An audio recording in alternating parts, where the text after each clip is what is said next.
Welcome back to all of you on science killer classes. और हम आज class on live नहीं करा पाए थे, इसकी वजह से हमने आज जो वीडियो बना दी है। तो आप इस वीडियो को देखिए और इसमें इंपॉर्टेंट क्वेश्चन है, बट जो रात का लाइव सेशन है 10 बजे से, वो हम ज़रूर कराएंगे।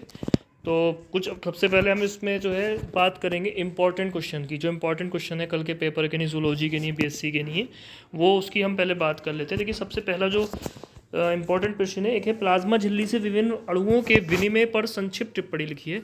आपको दिख रहा होगा प्लाज्मा झिल्ली के विभिन्न अणुओं के विनिमय पर संक्षिप्त टिप्पणी लिखी। ये इंपॉर्टेंट क्वेश्चन है, ठीक है। अभी मैं समझाऊंगा, पहले हम इसको इंपॉर्टेंट की बात कर लेता हूँ। तो इसलिए जो दूसरा है, अंतःकोशिकाता तथा बाह्य कोशिका क्या है? What is endocytosis and ectocytosis? अंतःकोशिका तथा बाह्य कोशिका क्या है, यानी जो हैगा अंतःकोशिका क्या होती है और बाह्य कोशिका क्या होती है, तो इसको कहते हैं, ठीक है। इसमें इंपॉर्टेंट क्वेश्चन है। इसके बाद इसमें क्वेश्चन है, ये नहीं है जो है, बहुत इंपॉर्टेंट क्वेश्चन है। सोडियम पोटेशियम पंप पर संक्षिप्त टिप्पणी लिखिए। Right a short note on sodium potassium pump. उसके बाद प्रारूपी जंतु कोशिका की संरचना तथा कार्यों का सचित्र वर्णन। उसके बाद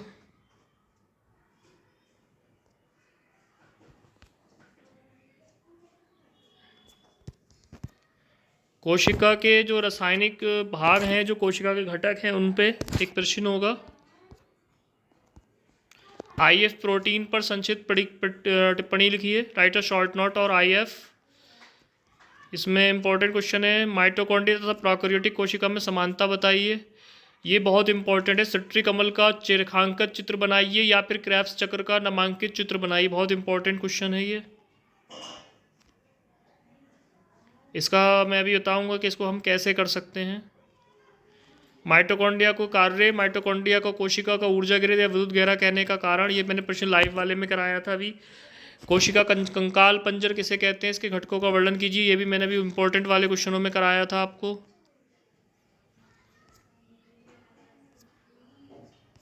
उसके बाद डीएनए आरएनए में अंतर, बहुत इंपॉर्टेंट है। न्यूक्लियोसाइड पर संक्षिप्त टिप्पणी, पिछली वीडियो देखिएगा चैनल पे जाके, लाइव जो पड़ी हुई उसमें ही मैंने बताया है। न्यूक्लियोसाइड में और न्यूक्लियोटाइड में अंतर। टीआरएनए के क्लोवर लीफ मॉडल की संरचना इंपॉर्टेंट है। केंद्रक की संरचना तथा कार्य।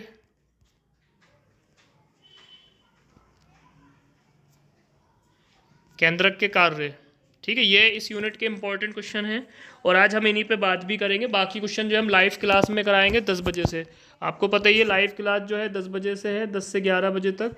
तो हम वहाँ पर ये सारे क्वेश्चन कराएंगे उसमें, ठीक है। तो आप ये याद रखिएगा कि उस पर 10 वाली क्लास में ये सारे क्वेश्चन होंगे। फिलहाल हम जो है केंद्रक पे वाला प्रश्न पढ़ा रहे हैं आपको। केंद्रक के रचना तथा कार्यों का वर्णन कीजिए। केंद्रक की रचना की अगर हम बात करें, देखिए केंद्रक कोशिका का एक सबसे महत्वपूर्ण कोशिकांग है तथा सभी कैरियोटिक कोशिकाओं में पाया जाता है। आप जानते रखिए कोशिका दो प्रकार की होती हैं, एक होती है प्रोकैरियोटिक और एक होती है यूकैरियोटिक। एक होती है प्रोकैरियोटिक और एक होती है यूकैरियोटिक। प्रोकैरियोटिक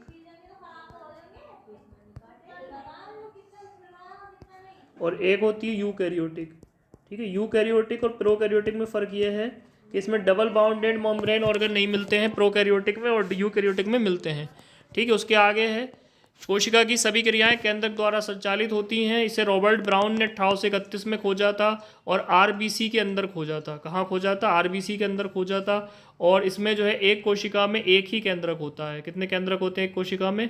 एक ही केंद्रक होते हैं। केंद्रक की अगर परिसंरचना की बात करें तो केंद्रक गोल, अंडाकार और नालाकार होता है, जैसे नाले की तरह होता है, बहुपिंडकीय होता है।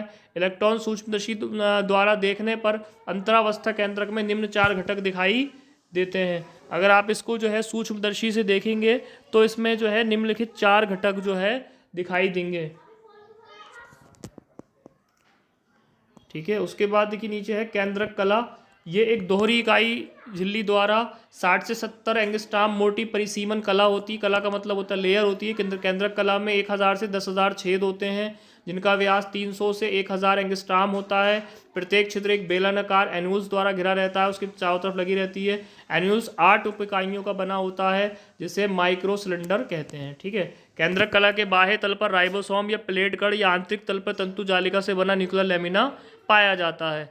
केंद्रक द्रव्य की अगर बात करें, ये तरल आधार भाग है जिसमें विभिन्न प्रोटीन, आरएनए तथा आयन स्थित होते हैं। केंद्रिका जो होती है ये भी केंद्रक द्रव्य में पाई जाती है। जैसे जैसे कोशिका के अंदर जो द्रव मिलता है उसे जो है कोशिका द्रव्य कहते हैं, ऐसे केंद्रक में मिलने वाले द्रव को क्या कहते हैं? केंद्रक द्रव्य कहते हैं। ठीक है। ये 1817 में फोंटाना नामक वैज्ञानिक ने देखी थी। इन्होंने न्यूक्लियोस नाम रखा। बोमियन ने इसको 1840 में केंद्रिका कला विहीन अंगक कहा और ये निम्न भागों से बनता है। राइबोसोम प्रोटीन से बना मैट्रिक्स, राइबोसोम प्राथमिक कणों से बना बाह्य क्षेत्र यानी बाहरी तंतु में यानी बाहर का तंतु निकला हुआ, और डीएनए से बना क्रोमेटिन। ठीक है। कुछ डीएनए कोशिका का बाह्य क्षेत्र तथा कुछ डीएनए इसके भीतर पाया जाता है। केंद्रिक डीएनए, टीआरएनए तथा राइबोसोम कणों के निर्माण में भाग लेती है। उसके बाद क्रोमेटिन की अगर बात करें तो इंटरफेस के समय केंद्रक में अनेकों धागेनुमा कुंडली एवं लंबे क्रोमेटिन का जाल दिखाई देता है। क्रोमेटिन के धागे संगठित होकर कैसे हो जाते? गुणज हो जाते हैं।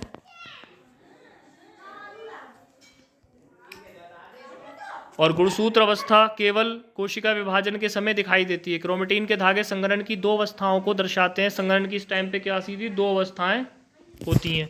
नंबर 1 हेटेरोक्रोमेटिन और ये यूक्रोमेटिन। हेटेरोक्रोमेटिन जो होती है वो अति संघनित होती है यानी बहुत ज़्यादा गहरी होती है तथा रंजित होती है, मतलब रंगी हुई होती है। कुल क्रोमेटिन का 10 से 20% भाग जो है हेटेरोक्रोमेटिन होती है। और जो यूक्रोमेटिन है ये कम संघनित होती है, गाढ़ी कम होती है, हल्के रंग की दिखाई देती है और सारे जीन जो है इसी क्षेत्र में मिलते हैं। केंद्रक के कार्य की अगर हम बात करें तो ये कोशिका में होने वाली समस्त जैविक क्रियाओं को नियंत्रित करता है। दूसरा, ये सभी प्रकार के आरएनए का उल्लेखन करता है। तीसरा, ये कोशिका विभाजन द्वारा परिवर्तन में महत्वपूर्ण भूमिका निभाता है। चौथा, आनुवंशिक गुणों को गुणसूत्र एवं जीन के माध्यम से एक पीढ़ी से दूसरी पीढ़ी में पहुंचाता है। और पांचवा, ये कोशिका की वृद्धि को नियंत्रित करता है। तो ये हो गए केंद्रक के कार्य।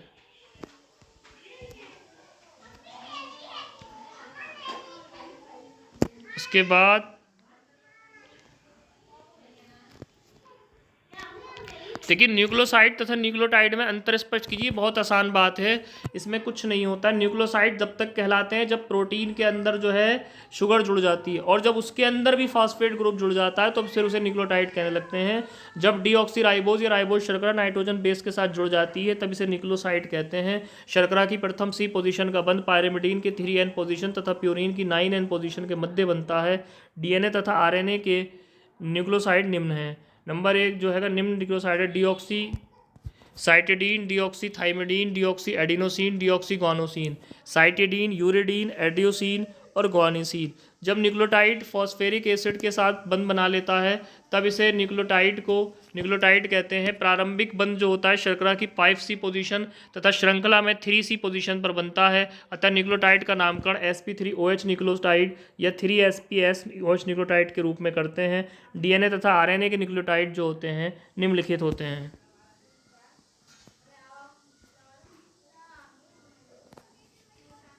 देखो यहाँ पर डीएनए में कुछ नहीं करना है। साइटिडिलिक एसिड है तो डीऑक्सी साइटिलिक एसिड कर देना है डीएनए में, उसमें सिर्फ डीऑक्सी लगाना है, बाकी सेम ही लिखा जाएगा। यहाँ पे यूरिक है, एडेनिलिक है, गाइनिलिक है। सिर्फ यहाँ पे थाइमिडिक होता है क्योंकि यहाँ पे आरएनए में जो है थाइमीन होती है और उसमें नहीं होती। देखो इसका चित्र भी बहुत आसानी से बना सकते हैं हम।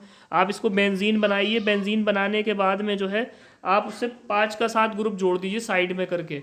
ठीक है, 5वीं और चौथी वाली साइड से, जैसे ये दिखाया गया है, हमने दिखा रहे हैं 5वीं और चौथी साइड से ये वाला ग्रुप आप जोड़ दीजिए तो ये फिर जो है एडेनिन बन जाएगा। ऐसे ही नीचे साइटोसिन बन जाएगा। ठीक है, उसके बाद अगला प्रश्न लेंगे। याद रखिए एडेनिन हमेशा थाइमीन से जुड़ती है और जो ग्वानिन है वो हमेशा साइटोसिन से जुड़ती है। डीएनए तथा आरएनए में अंतर आप पहले भी याद करते आए हैं। ये गुणसूत्रों में मिलता है, ये मुख्यतः कोशिका द्रव्य मिलता है। ठीक है, ये सर्पिल लूप से कुंडलित 2 कुंडलियों का बना होता है और ये स्टैंड का बना होता है। ठीक है, कभी कभी ये स्टैंड हाइड्रोजन बॉन्डों द्वारा स्वयं के ऊपर कुंडलित रहता है। आरएनए में डीऑक्सीराइबोज शर्करा होती है और आरएनए में राइबोज शर्करा होती है।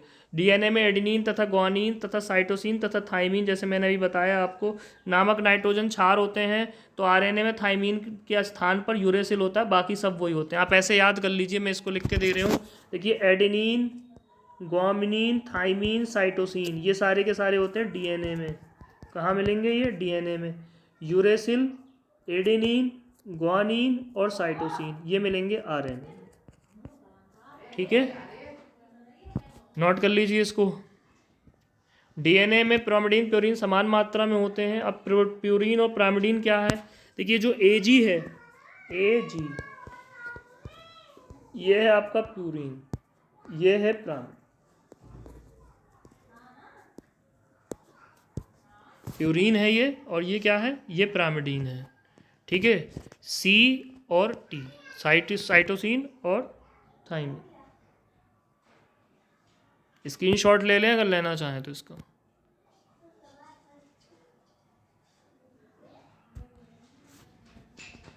उसके बाद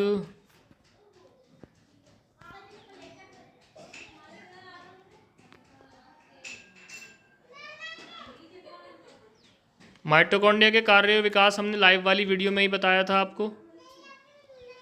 हाँ, क्रेब्स चक्र वाला प्रश्न करा रहे हैं, इंपॉर्टेंट है ये बहुत ज़्यादा। इसका हम एक शॉर्ट ट्रिक बता रहे हैं, तरीका बता रहे हैं अभी आपको जो है, ताकि इसको आप कर लें।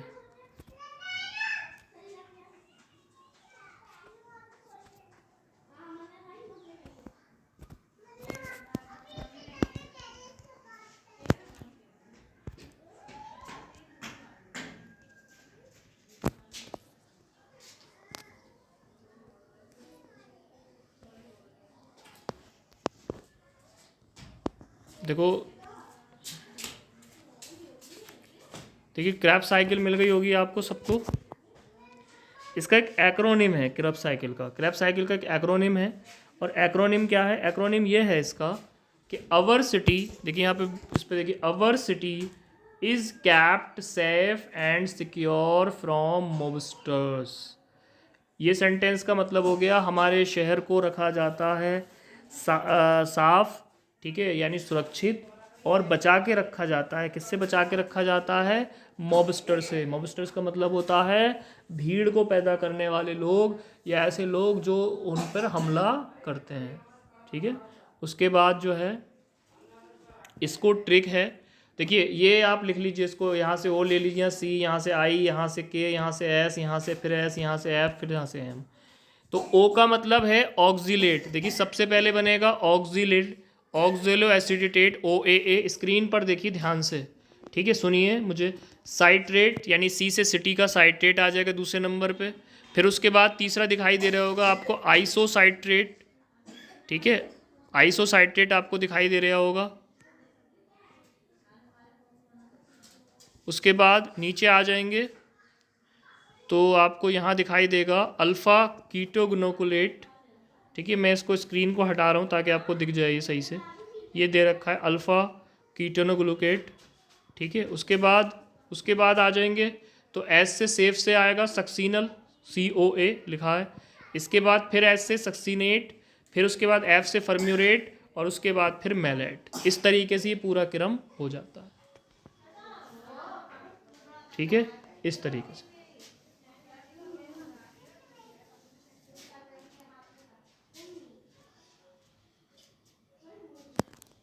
ये क्रम है पूरा इस तरीके से। Our city is kept safe and secure from monsters, ठीक है। सबसे पहले ऑक्जेलो एसीटेट, फिर साइट्रेट, फिर आइसोसाइट्रेट, फिर अल्फा कीटोग्लोबलेट, फिर सक्सीनल COA, फिर फ्यूमरेट, फिर जो है मेलेट, ठीक है। Our city is kept safe and secure from mobsters. Our city is kept safe and secure from mobster. तो ये याद हो गई जो है क्रैब साइकिल की ट्रिक, ठीक है। इसके बाद जो और इम्पोर्टेंट क्वेश्चन है मेंडल वगैरह के चैप्टर्स के, और वो जो है हम लाइव क्लास में कराएंगे। आपको बताए चुके रात को जो है लाइव क्लास 10 बजे से 11 बजे तक होगी। तो thank you very much to watch the full video.